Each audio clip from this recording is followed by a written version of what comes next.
One observer noted, Jesus taught his followers to do as he did, to welcome everyone, but also to teach about sin, since love demands warning people about what can hurt them. Sometimes those who raise a warning voice are dismissed as judgmental. Paradoxically, however, those who claim truth is relative and moral standards are a matter of personal preference are often the same ones who most harshly criticize people that don't accept the current norm of correct thinking. One writer referred to this as the shame culture, quoting, "In a guilt culture, you know you are good or bad by what your conscience feels. In a shame culture, you know you're good or bad by what your community says about you, by whether it honors or excludes you.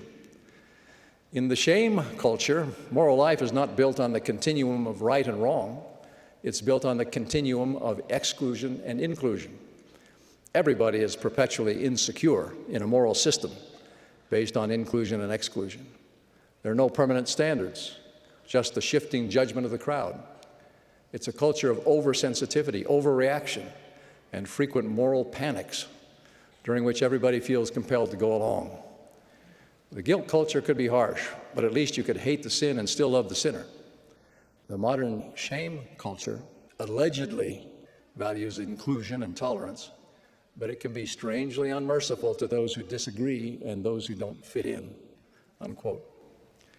Contrasted to this is the rock of our Redeemer, a stable and permanent foundation of justice and virtue. How much better it is to have the unchanging law of God by which we may act to choose our destiny rather than being hostage to the unpredictable rules and wrath of the social media mob. How much better it is to know the truth than to be tossed to and fro and carried about with every wind of doctrine.